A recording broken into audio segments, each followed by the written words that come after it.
So, so let me see where to start. Just a little bit about myself. So I've been a clinical herbalist for about 20 years now. And I've worked mostly in pharmacies, integrated pharmacies, where, I kind of did the herbs and the supplements, and other people did, like the pharmacists and whatnot, it was a drugstore, so we did both. So I'm pretty comfortable with working alongside Western medicine, first of all, as an herbalist, which is kind of a newer model of Western herbalism, is being able to work side by side. And so because of that, I do have a lot of understandings about how the simple things like herbs and foods and nutrition actually biochemically, how they work in your body. And for me, I find that it helps me solidify and reconfirm the basics that we kind of all know, which is we'll eat healthy food, drink lots of water, get lots of sunshine. And we all kind of know those things are important, high fruits, high vegetables. But when you kind of understand the complexity of the nutritional biochemical breakdown of how they work in our body, it's mind blowing. And you're just like, oh my God, I mean, even in preparing for this talk, I was just like, oh my God, I got to start eating better. Like, I kind of fallen off the wagon a little bit, got to get back on the wagon, because there's some really simple things that can profoundly change the health of ourselves, our immediate family around us, especially if we have daughters, and so I will definitely be going into those today. But before I go into there directly, I just wanted to say as a side note that, part of my draw to really put together this information was that I feel as women, as mothers, as aunts, as sisters, as grandmothers, we really owe it to our other females in our lives to share as much wisdom and information about being a woman, about whatever age, whether we're young, whether we're middle aged, whether we're older, whatever stage we're going through, um, focusing on that wisdom and teaching the younger women how to take care of ourselves from a female perspective, I think is really, really important. And I feel like it's gotten a little lost throughout the generations. We go to doctors, and they're important, we need them, but sometimes it's like we got to remember to empower ourselves and say, we should, we can, and we already do know inherently what's going to be good for us. And I know for me with my daughter, I feel it is my role to teach her, as much as she's willing to learn, how to be healthy in a world where there are so many toxins and so many things out to kind of get us, so to speak. And so I find this information very empowering from that perspective. And again, as we go through it, you'll see that it's not complicated. It's not very complicated, especially when you understand the reasons why. So to go, and just please let me know if anything happens, like sound cuts out, or hopefully we don't have any more tech issues. But we will be having a question and answer section towards the end. But if there's anything really weird or something you don't understand, feel free to speak up, and I can clarify. So moving forward, there's some terminology that we have to be aware of. And first of all, the first terminology is that the difference between exogenous and endogenous hormones. So we have the hormones in our body, and our body makes these hormones. And so those are called endogenous. They come from inside of us. And counterly to that, we have what is called exogenous hormones. So exogenous hormones are chemicals and other compounds that are created, most of them are man-made, from industrial chemical processing, research in food production and how to make more and bigger meat products.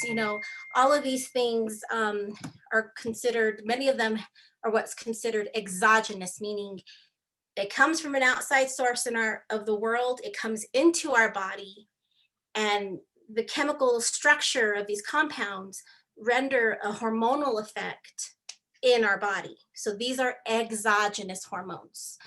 Some other terminology to be aware of are also in the exogenous hormones are HRT. So, your Premarin, your current, whether it's bioidentical or synthetically, pharmaceutical hormone therapy, those are also exogenous. So endogenous, we make it. Exogenous comes from the outside. The other term is xenoestrogen, and it's spelled with an X. Xenoestrogens are these other chemical compounds that come from petroleum, from byproducts of just chemical fungicides, pesticides, plastics, all of these industrialization of chemicals. Some of them have the chemical makeup where they come into our body, and they also render an estrogenic or other hormonal effect within our body. So those are xenoestrogens. The next part of exogenous exogenous hormones are phytoestrogens. And again, I'm kind of focusing on estrogen only because that's where most of the problems occur with hormonal imbalance where you're estrogen dominant. In my opinion, it's generally because there's too many chemicals registering an effect within our cells from the outside environment, too many exogenous estrogens coming in.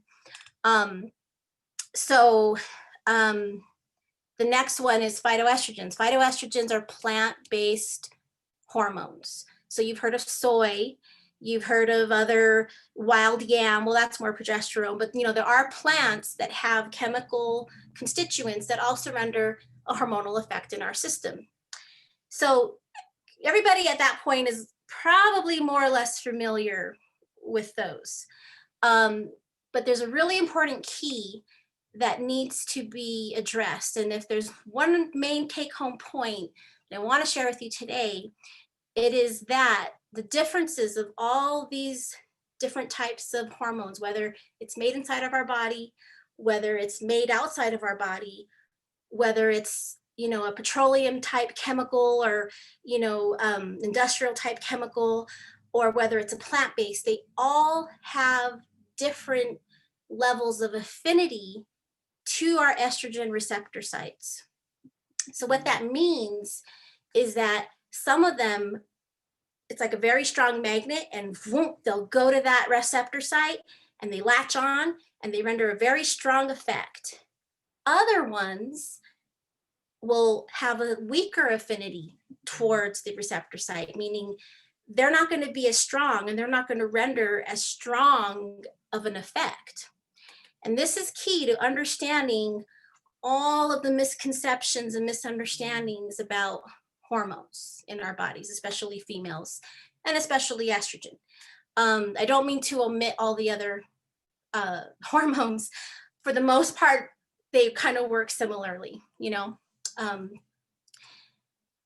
So what's important to understand is that plant-based phytoestrogens render a very, very weak effect in our body as far as estrogen is concerned. And beyond that, the type of receptor site that they have an affinity for, more so than the other, is the positive receptor site. So, you have your alpha and you have your beta estrogen receptor sites. And I can't remember which one is which, but one of them renders the better kind of estrogenic effects, glowing skin, healthy bones, nice, natural, strong libido, all of these wonderful things that estrogen can give us. That the other type of receptor site gives us more the PMS, the emotional ups and downs, the vaginal, the more non-positive, non-wanted effects.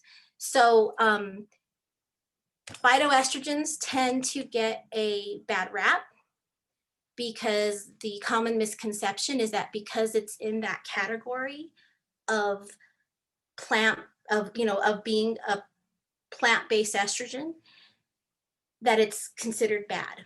And I'm not saying that it's not something that can be safely given to everybody, especially women, who are in the midst of, battling breast cancer. Yeah, it's important to omit that. So I'm kind of saying this more so for your knowledge, for your children, for your family, for, or for when you are able to overcome breast cancer, because there are studies that show that post breast cancer, phytoestrogens can become protective, and I know there's a lot of misconception with that. And so that's why it's so important to understand the proper definitions of what these words really mean, because when we don't understand the detailed differences, when we don't have that knowledge of all of those studies that have been done that show very clearly, that it's a little bit more complicated than how we all tend to think,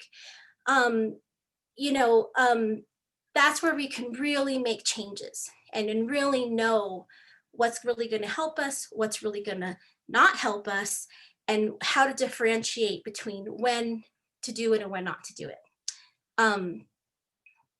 Okay, so going on. The other really important take-home note of this is where plant-based estrogens are very weak and render a very weak estrogenic effect in our body, and a more positive one at that. The chemical-based estrogens do the opposite. They actually render a very, very strong and more of a negative effect within our body with the receptor sites that they are attracted to. So ounce for ounce, let's just say you've got a bag full of phytoestrogens and a same bag of equal size and weight, theoretically, of your xenoestrogens, your chemical-based estrogens. It's going to be like this. The xenoestrogens are going to far outweigh and render such a more stronger and more imbalanced and negative estrogenic effect in our body. And in my opinion, and kind of the opinion of, a lot of alternative health providers, is that is in essence this exogenous exposure of estrogens and hormonal disruptors is really what's driving a lot of the rising rates of breast cancer these days. And so it really is an issue of being aware of what these chemicals are, and also being aware of the foods, not just soy, but there are many other foods that not only help to detoxify and kind of neutralize these chemical estrogens within our body, but they're also going to help to excrete them out. They're going to help to basically remove them out of the body and neutralize them. And that's what I want to really focus on. But it does require a little bit of foundational, background in order to kind of get everybody up to speed. And I apologize if all of you are aware of all of this. I don't want to leave anybody out, so I might be a little redundant in what I'm speaking. Okay, so moving on. So we talked about the different types of estrogens, how they can affect our body, the different ways they can affect our body. So in terms of this exogenous estrogen dominance, okay, these are some of the, just as a quick, I'm just going to list them off. These are some of the types of disorders that will affect both men and women in regards to when somebody has a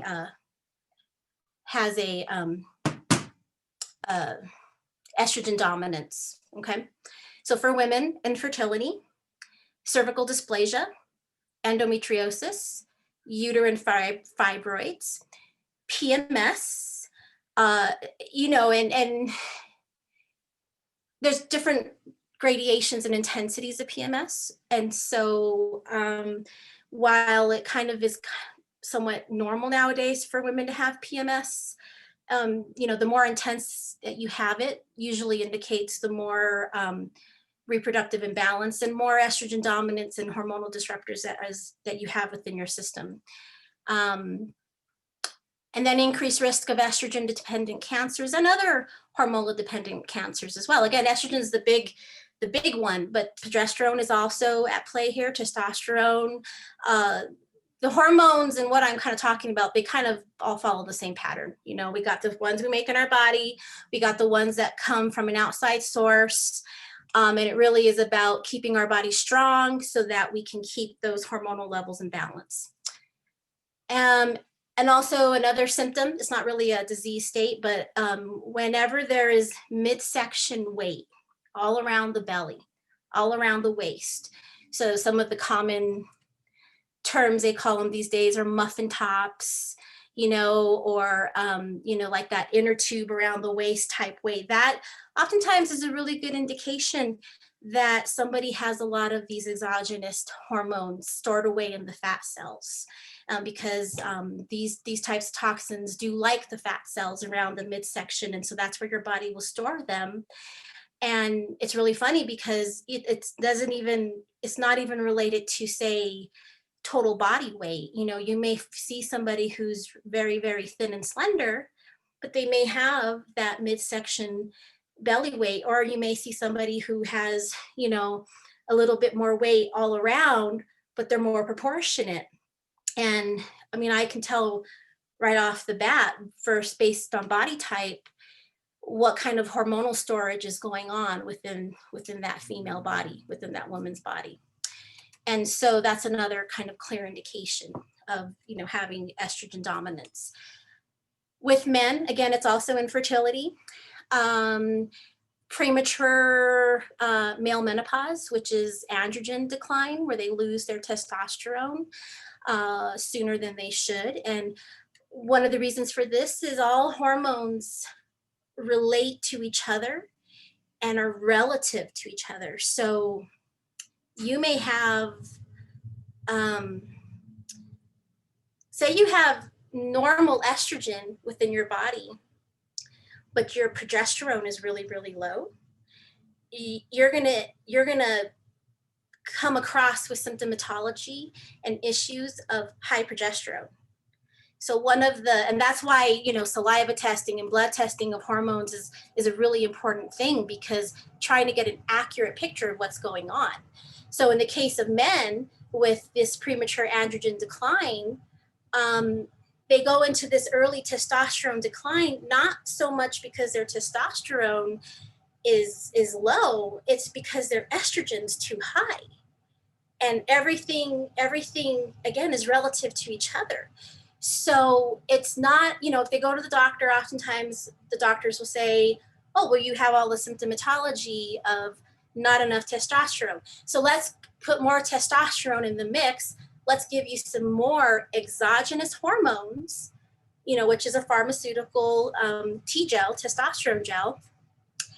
And what they're doing is they tend to just add more to the plate, more to the plate, more to the plate, as opposed to saying, what really needs to happen is you need to detoxify your body from all of this excess estrogen that you're getting, so that your testosterone now can compete with your estrogen. So I don't know if that makes sense, but that is basically how the hormones work in our body. So unfortunately, medical schools these days do not condone or teach, detoxification protocols within the medical system. And that's a really, really sad thing, because sometimes we just have too much and we have to release, whether it be toxins, whether it be emotions, whether it be, fat cells with, losing some weight, whether it be, sometimes we just have to let things go, as opposed to just keep adding more and more and more. And I think that's a really important difference between Western medicine and holistic medicine, but that's another, that's another talk.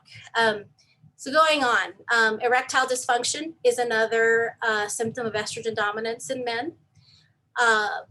Prostate issues. So it's kind of common now that Most men, by the time they get into their 50s, 60s, definitely their 70s and 80s, they usually start having prostate inflammation. That also is due to estrogen dominance. Again, estrogen dominance in men is a very kind of clear, almost a clear picture of what's happening in our environment, because men aren't supposed to have so much estrogen. Why do they have so much estrogen? You know, with women, it's a little more difficult to discern because we have estrogen, you know, we have reproductive cycles and issues. We're dealing with it for much more of our lives than men are, you know. But as you can see now, more and more men are, you know, having these estrogen dominant issues because they have estrogen. Where are they getting the estrogen from? It's the environment. They can also get testicular cancer, breast cancer, and again, they too will get that kind of midsection belly. You know, when you hear about, we talk about, you know, the pot belly where men drink a lot of beer.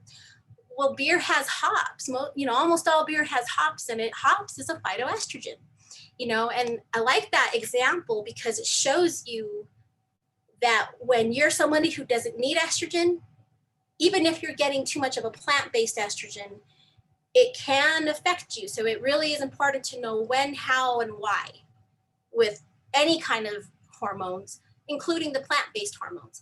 You know, I just want to kind of stick up and say, hey, they're not so bad, because they tend to get a bad rap.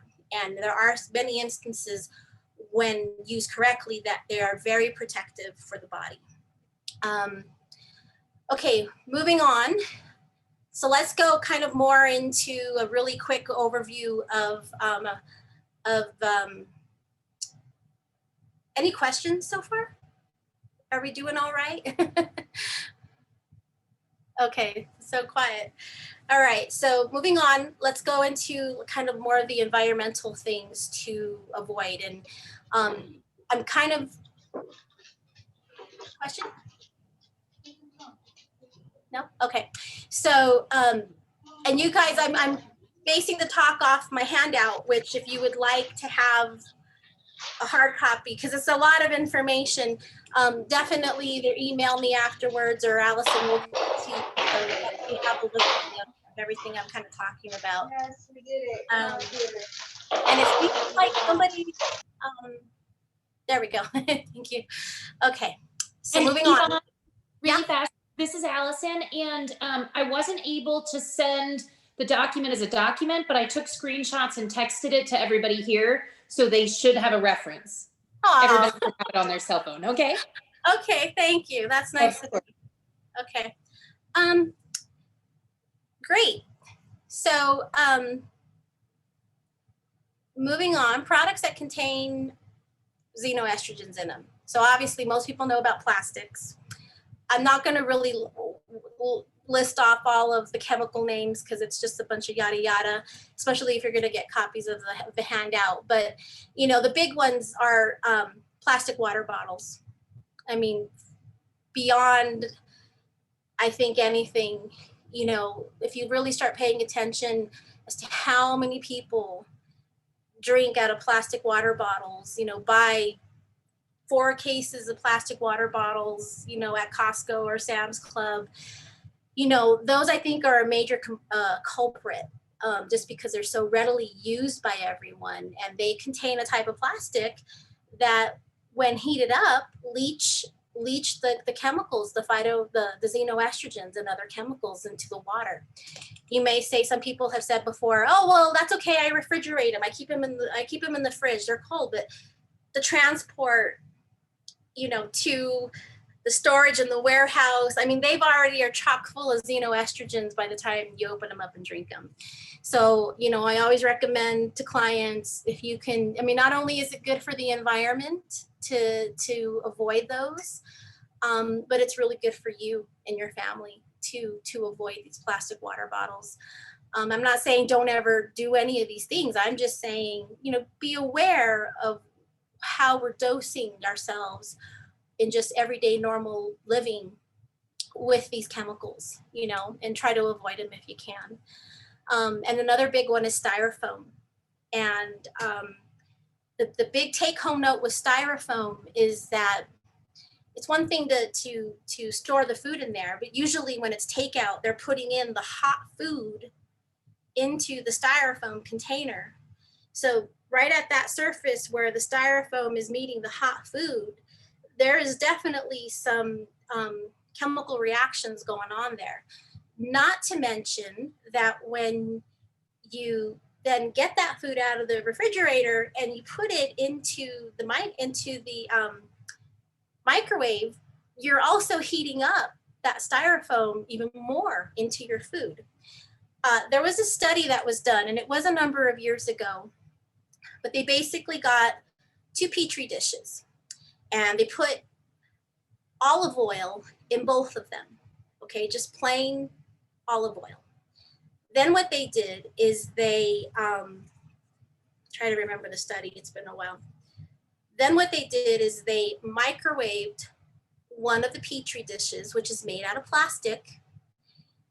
Maybe it wasn't a Petri dish, maybe it was just like a plastic container. You know, I think it actually was a plastic container, but they microwaved it for a few minutes, okay, the olive oil. So you got a hot fat, an oil compound getting heated up in a plastic container in the microwave. And then what they did is they added estrogen dominant breast cancer cells into both of these containers. And the rate that the microwaved olive oil stimulated those estrogen receptor sites of those breast cancer cells was 900-fold. It was like 700 to 900-fold. That's crazy. I mean, so it stimulated the breast cancer cells 700 times more. It was like 700 or 9. It was like a crazy amount. It wasn't 25% more or even 150. It was like 700 to 900 times more. And to me, that just really brought home, again, going back to the affinity of these chemical compounds versus a plant-based compound, how they react in different strengths. So the truth of the matter is, knowing that a long-term ingestion of plastic water bottles or just these things that we do every day in our life, that, it's just life. Microwaving our takeout, are actually far more damaging than, how they say soy is so bad. So, you know what I'm saying? All these misconceptions. So really trying to understand the nuances of the details can be very important and very protective. So again, when we heat up an oil in these plastic containers, that's a big no-no. That's like, no, really try to avoid that. Take the food out and put it in a glass container if you're going to microwave it. I'm not someone who believes in purity or in 100%, oh, you got to live in a bubble. In fact, I'm the opposite. I hold the theory that, we got to keep our DNA strong, but we also have to keep our DNA exposed to the ever evolving things that are in our world. It's about keeping it in balance. And so I'm not one who only eats organic or only does this. I'm pretty much an omnivore, where I just am like, if somebody offers me food, I'm not gonna say, oh, no. I'm gonna graciously accept it and be thankful. And so again, this isn't about any kind of platforms to say, we have to revoke all this stuff and go move in the mountains and live in a bubble. We have to learn how to interact with our environment, just do it in a natural, safe way. So moving forward, pretty much any fungicide, pesticide, herbicide that is commercial is going to have chemicals that are also going to be highly aggravating to our systems as far as, this xenoestrogenic aspect. Okay. I'm not going to go into more of these details because there's this long lists and, you can read it later. Where I really want to focus at this point is with the foods. And so if I can just say one thing to change to help protect our bodies from these xenoestrogens, I would say it is flaxseed meal. Flaxseed meal, which is also a phytoestrogen. And so, because it contains lignans, which are phytoestrogens, but it contains a very, very specific lignan in it, which is going to help to actually balance out and neutralize the good estrogen to the bad estrogen. And so, as many of you probably are aware of, you have your different types of estrogen metabolites. You have your 2 hydroxy estrogen, you got your 4, and you got your 16. And basically what the flaxseed does is it increases that ratio. So it makes that ratio higher, where you have more of the protective estrogen metabolites and less of the more damaging ones. And that is flaxseed meal, and the dosage is 1 teaspoon per day. Again, it's not necessarily recommended while you're in breast cancer, but post breast cancer, there were some studies where they used it, and it was as effective as tamoxifen in terms of it keeping, a reoccurrence of breast cancer from coming. And connected into this flaxseed meal lignan fiber thing is just a high fiber diet. The flaxseed meal is a type of fiber. It does happen to have the phytoestrogens in it, but overall, when you eat lots of fruits, lots of vegetables, high fiber foods, the fiber collectively as a whole also reduces, it inhibits aromatase. And aromatase is an enzyme that turns testosterone into estrogen. So, it's almost like in every single aspect that you look at, it's like eat fiber, eat fruits and vegetables, eat fiber, try to eat as much as you can. Foods that contain a lot of exogenous hormones or xenoestrogens, again, are meat-based products, so chicken and beef, dairy products, eggs, when they're commercially processed and distributed and manufactured.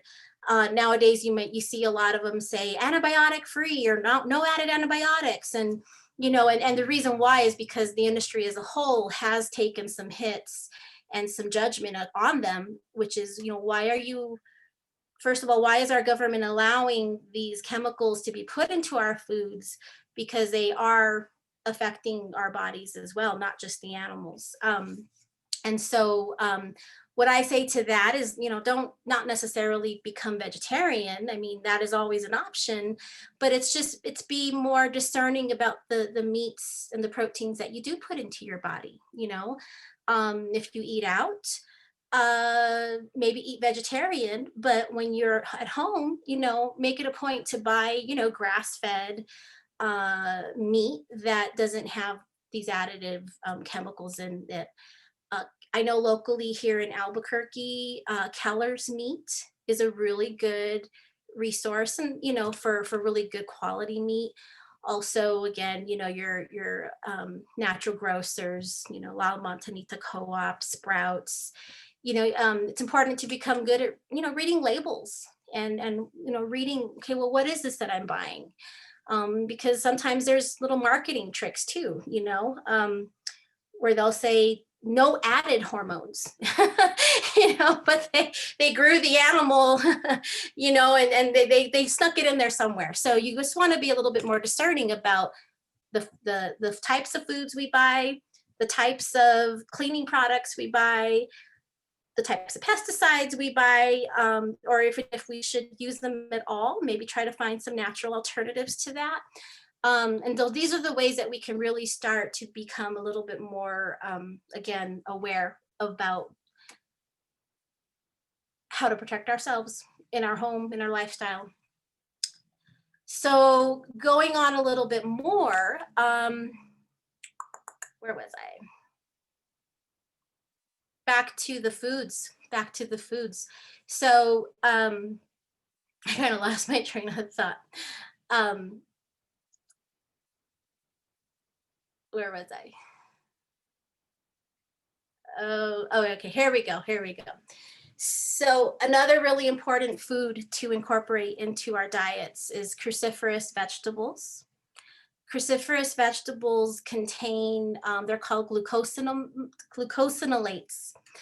And these type of products, I don't know if you've ever heard of DIM, diindole methionine, or indole 3-carbinol. These are supplements that you can buy, which basically are the concentrated compounds from these cruciferous vegetables like broccoli and kale, cauliflower, Brussels sprouts, and they've kind of extracted them and they've put them into a supplement form. And what these products do is they help again to keep that estrogen metabolite ratio really balanced, so that the type of estrogen that we're clearing is neutralized estrogen, and not these kind of damaging you know, estrogens that create all of these problems like cancers and infertility and PMS and all these sort of things.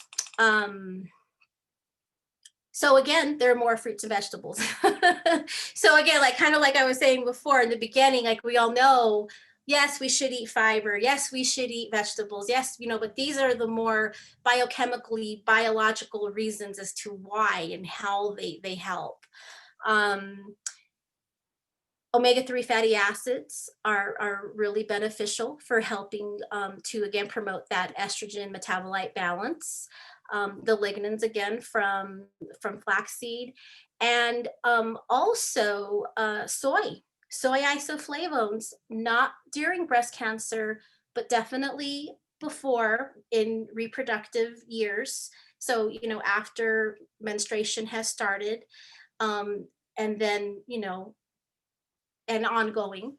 And the thing to keep in mind is it's all about the estrogenic exposure.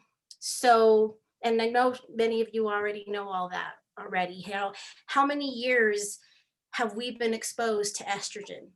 So in adding something like soy or another phytoestrogen, someone says, well, how can adding more be of a benefit? And that's where, again, that strength at the receptor site, that's where that comes into play. So if we are living in this world and living in the city and breathing in the exhaust and eating these foods and having a lot of estrogen dominant type symptomatologies, if we start adding in, and this is outside of any kind of disease condition, but if we start adding isoflavones from plant-based estrogens, you would think, oh, it's just going to add more to it. But in reality, it actually brings down the net effect. And that is because they will compete at the receptor site for, to bind at the estrogen receptor sites. But they will bind more in the more positive receptor sites. And they'll kind of bring down that net effect because they're competing with the stronger ones. So, Another really good herb to keep in mind to help with balancing out is chaste tree, which is Vitex agnus castus, which is an herb that promotes progesterone levels. And it's an herb, as an herbalist, that we use a lot for a lot of different types of hormonal balancing issues, because that in of itself, counteracts and balances estrogen. So again, if we're estrogen dominant, if we raise up progesterone levels, it's going to kind of bring down that net effect of the estrogen. Ultimately, you always just want balance of your hormones, Okay, so moving on, the next section of foods and supplements is going to be more of the antioxidant protective foods and supplements that are helping to protect the cells. So we keep talking about this binding at the estrogen receptor site. Well, where is that happening? That's happening in the cells of our bodies. And obviously areas like our mammary tissue, our ovaries, our uterus, these are areas where we're going to have more estrogen receptor sites. But for the cells overall, these are the things that are going to help protect them. So in a state of excess estrogen, these help to protect the cell and also to detoxify these agents as well. And so these are green tea. And it can be decaffeinated green tea. It can be regular green tea. It's not the caffeine in the green tea that's really having the effect. It's the catechins. So the catechins are a compound in green tea that will help to protect the cell and will also help via liver detoxification to basically metabolize these compounds out of our system. You want to make sure that you do it without cream or milk, because the cream and milk actually bind the proteins. They bind to the antioxidant, and it renders it a little, far less effective. So, which is unfortunate because I love green tea with with milk. But some other ones that are cellular protective are your methylation factors. You may not know what these are. You might know what they are, but basically they're a blend of nutrients: magnesium, B complex, folic acid, B12, and they work biochemically to again neutralize these more toxic estrogens. Another herb is turmeric.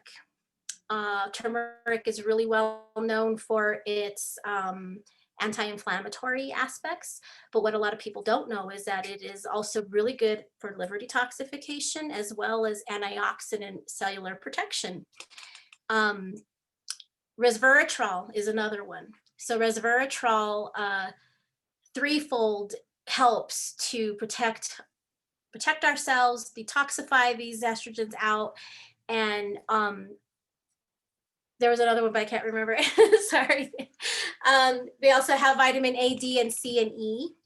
And my take as an herbalist is, you could easily go to the store and get a bottle of vitamin A and a bottle of vitamin D and vitamin C and E. In my opinion, when you can get these through foods, so much more effective, even if you're getting smaller amounts. When you can get these nutrients through live foods, especially juicing. I'm a big promoter of juicing, because it's like you're getting an alive nutrient that works far more differently in the body than when you get it in something that was synthetically created in the lab and pressed together into a pill. Again, it's going back into that nutrition is good for you, but why? When you learn the why, it really does motivate you to want to eat better and get your nutrients from food as much as possible. Okay, so the other ones are N-acetylcysteine, NAC, and lycopene and alpha lipoic acid. And they're on the list. I think they're good. They definitely can help. There's a lot of studies out on these items. Again, the way I like to treat and the way I like to focus is I like to focus on, well, what can I get from food? What can I get from a food source? Case in point, to go back to the, and I know we're getting close, so this will be my last point. But when we go back to the cruciferous vegetables, the kale, the broccoli, the Brussels sprouts, the cauliflower, and how they detoxify these estrogens out of our system, when you switch to the sprout, so when you eat broccoli sprouts as opposed to the broccoli itself, you actually get 20 times more of those detoxifying agents, the diindolylmethionine, the indole 3-carbinol, these anti-cancer, estrogenic disruption agents. You get 20 times more. So I'm a huge promoter of broccoli sprouts. In fact, I have my daughter make them as part of her chores because I'm in school now, so I don't have time. But to me, it's just, we always got to eat these. This is really important. And I put a little on her plate and I'm like, just eat that spoonful.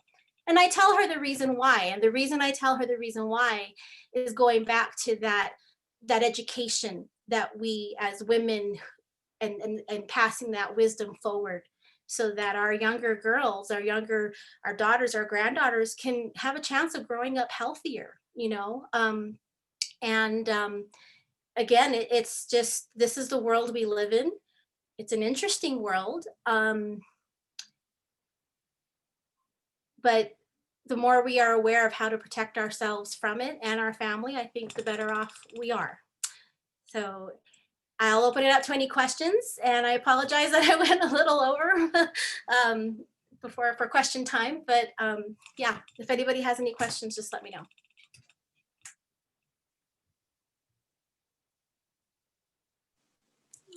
I have a question, Yvonne. I lost the connection for a while, so you may have talked about it while I was trying to get back on. I don't know if the wind is messing up the internet or what.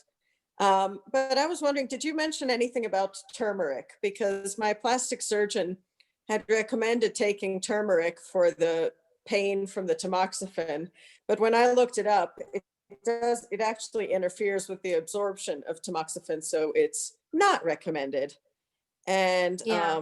it was just a little worrisome to me that the plastic surgeon had recommended that. And I was all excited because needless to say, I'd love to not have the pain. Yeah. I actually did mention turmeric. And I mentioned it in my layout of things. There's some studies that show that it has a cellular protective effect against these xenoestrogens and these ugly estrogen metabolites within our system. And so it's more from a cellular protective aspect and a detoxing, but definitely has its anti-inflammatory actions as well. And the interesting thing about when the natural world of herbs meets the Western medicine model is that they're philosophically different models, and being an herbalist who has worked in integrated pharmacies, I've worked a lot with the pharmacy databases that where you run your interaction checks, and you put in turmeric and you put in tamoxifen and you see what the level of evidence is between these interactions. And I have to be honest with you, they're not all, most of them are theoretical. So, and what that means is that most of them don't have an inkling of actual real in vivo proof of interaction. It's just the researchers who are trained in the researcher way of doing things, which is this does this and that does that and that does this and this does that. It's a very A to B kind of linear thinking. They're taking these and they're saying, well, because of this and because of that, it would seem like these two things are going to interact. But I can honestly tell you, like 8 out of 10 times, it doesn't happen. So, and unfortunately, the only way I could really definitively give you an answer would be to actually do the interaction and see the ratings, see where their level of evidences are. And you can always ask your doctor or your pharmacist, for that matter, for printouts of these. Because if it's a level evidence D, which I would say in my experience in doing this kind of work happens about, again, 80% of the time, I would probably do the herb anyways. And especially if it's an absorption issue, like an interference of absorption, then I would just take them at separate times. But I don't want to give any kind of medical advice over via Zoom. It really is a case by case scenario where I'd want to look at that interaction report. It's just something for you guys to be aware of, because it's really difficult to navigate these things, because you got one organization of allopathic Western medicine somewhat interplaying with natural medicine, and there's not a whole lot of people who can navigate that for you correctly. And oftentimes any interaction that comes up, they're just going to be like, oh, well, we better not do it. They just don't want to take that extra step to say, you know what, I think you're okay.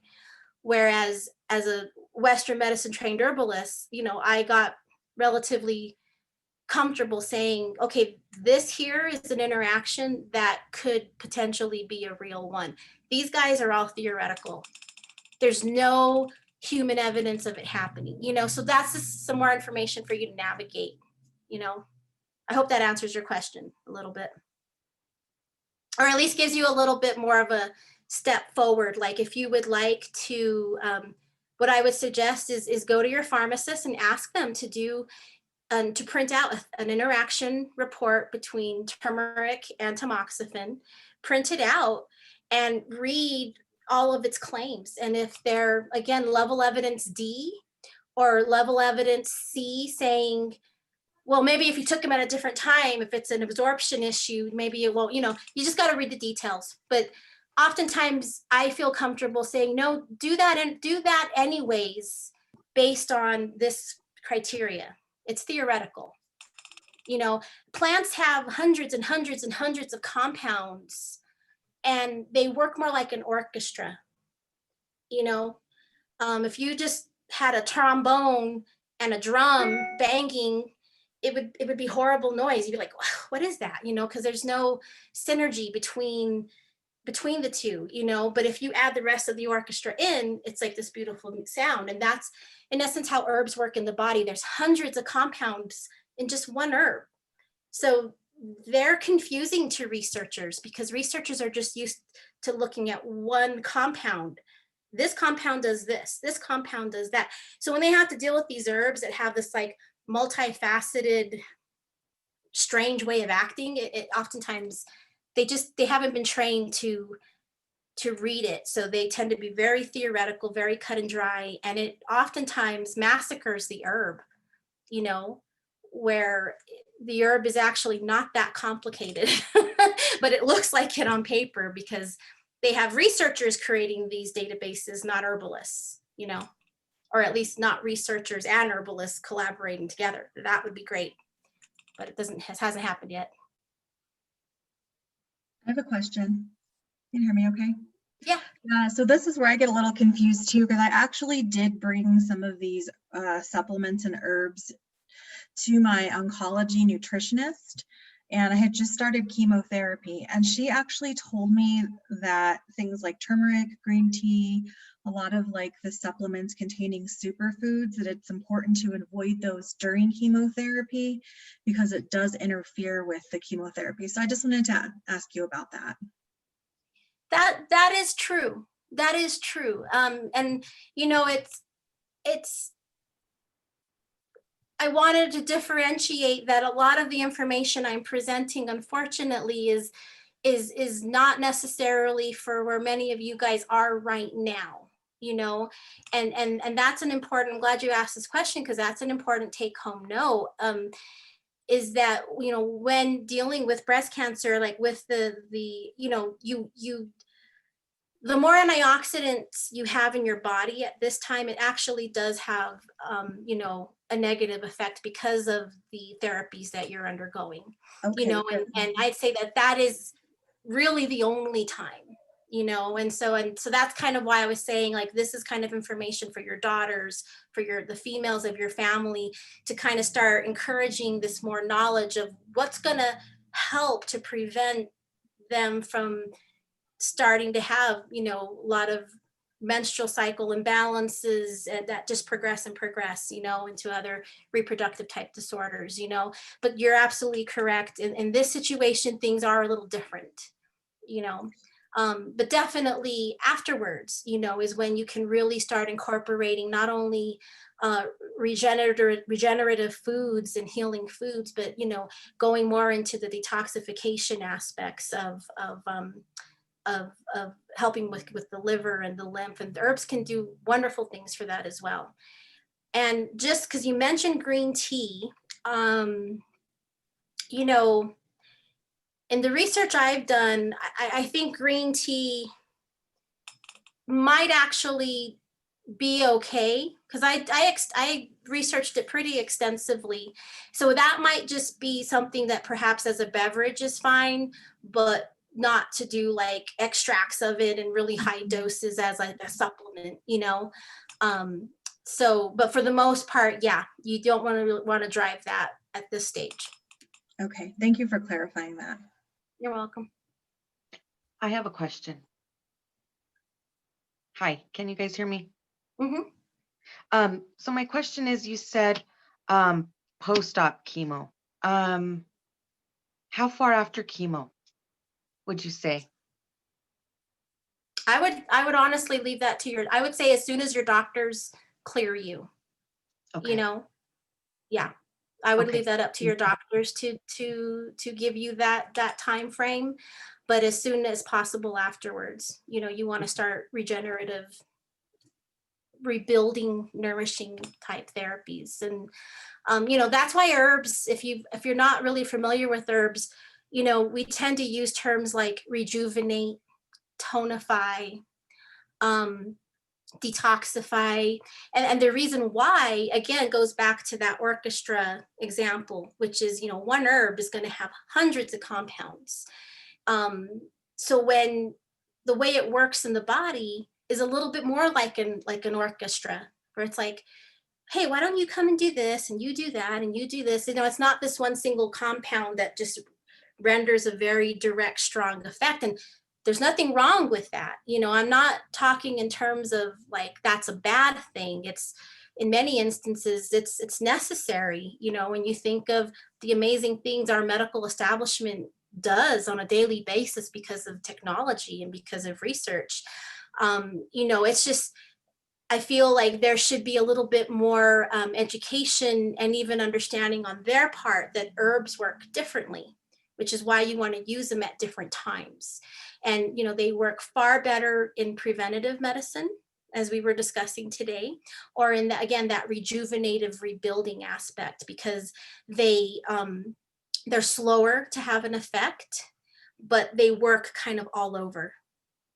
You know, they don't just do like this one thing here or this one thing there.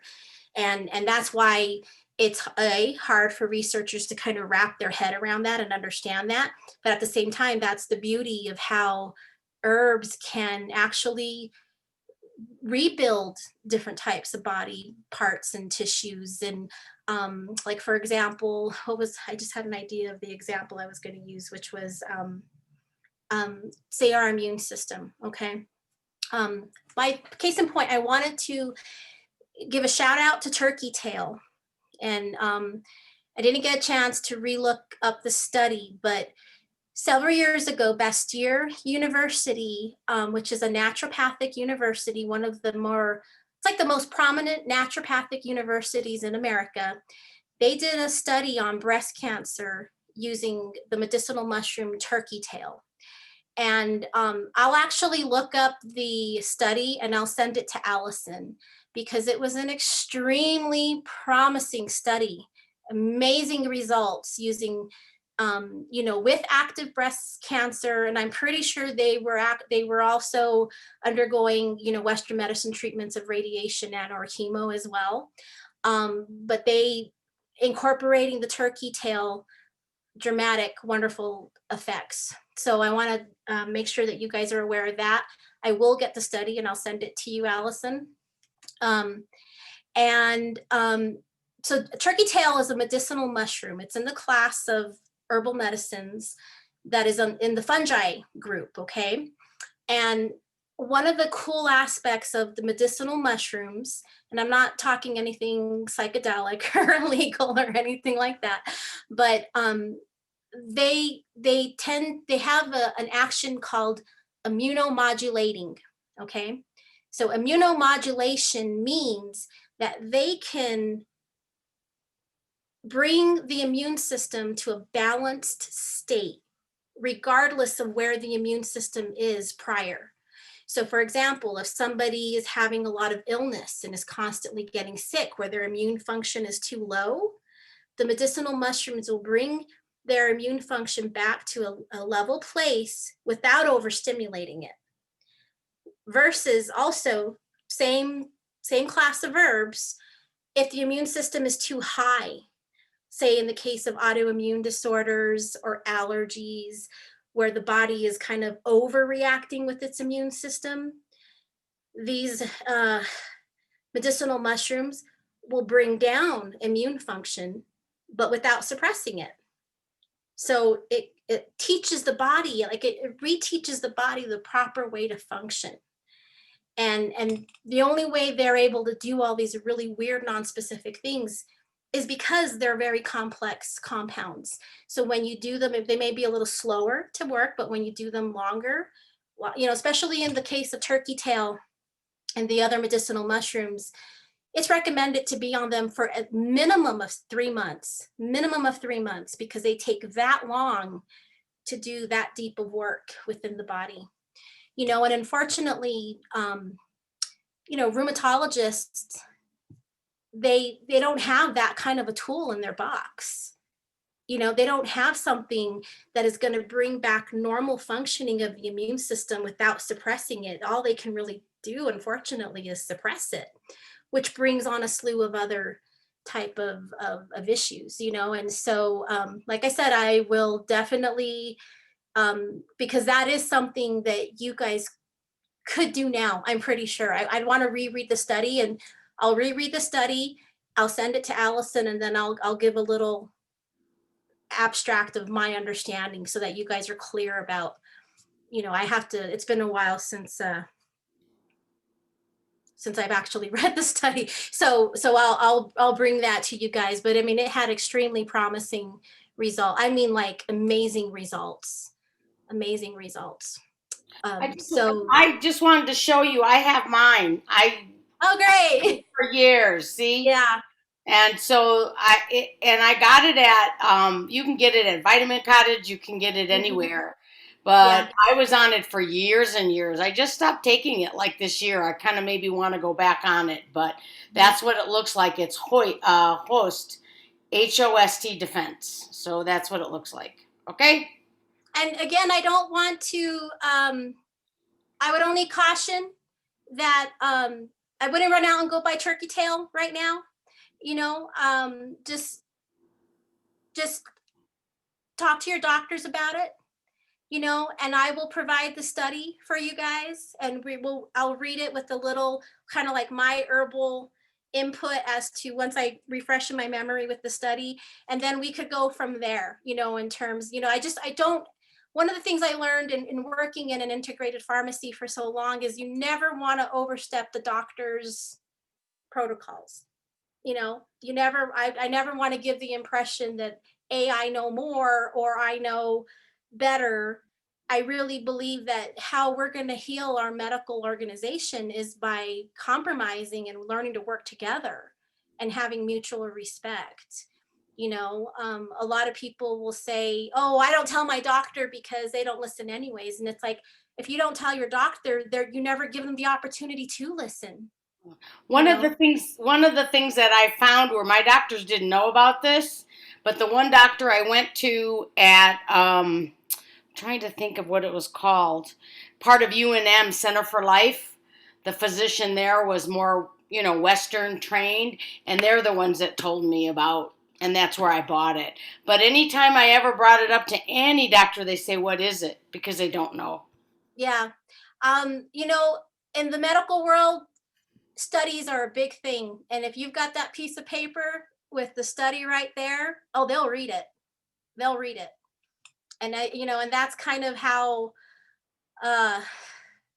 you know, I think in 20 years, we're going to have a much more integrated and smoother operating medical system, because, you know, every modality's got their gemstones, you know, and the more we learn to work together safely with respect, the better the patient's outcomes are going to be, you know, the better our health is going to be, better quality of life.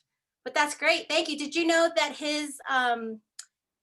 the maker of that formula, Paul Stamens, he's the one who owns that company, who really does a lot with medicinal mushrooms. While he was providing the turkey tail to Bastyr University for the study, his own mother got diagnosed with breast cancer. Wow. So they looped her into the study and she survived. Great. So, That's good news. I can't wait to read it because it's good stuff. yeah. So we went a little over. I apologize. Were there any other questions? No, just I did in regards to the turkey tail. Do they sell it like the raw form as opposed to the pill form? Can you get it that way as well?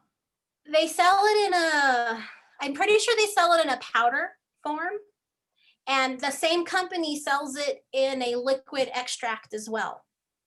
So there are different forms. And even if you go onto their website, he really is a promoter of people learning about mushrooms and growing their own mushrooms. And I don't know if it's with turkey tail, but he even sells like these big bags you can order where you can actually grow your own mushrooms. You know, like the mushrooms will start sprouting out of the bag. It's really cool.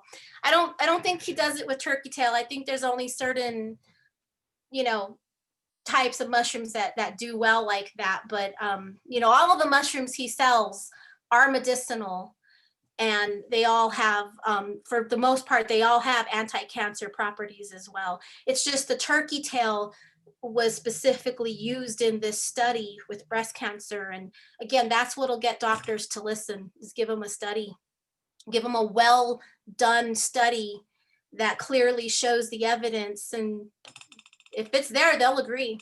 Yeah. Thank you. You're welcome.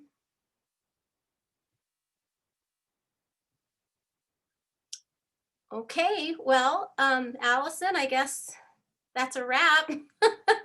Thank you so much, Yvonne. I really appreciate it. It's super informative. And we did record this one, guys, as well, because we do that with all of our lectures.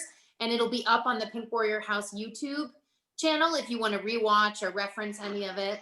And again, I'm sorry about having to send the document as screenshots, but I was unable to send the document via text. So at least we have it that way. And then Yvonne, did you want to share your email address in case anybody did want to connect with you? Sure, I am unfortunately not consulting right now. Oh, I just meant for the document. You said oh earlier, yeah, for the document. Oh yeah, totally sorry. That's okay. Sorry, I should have Yeah, okay. So for the yeah, if you guys want a hard copy of the document that the talk was about, my email is I'm just gonna write it down and put it on the screen. Hold on. I think that might be easier. Use a marker.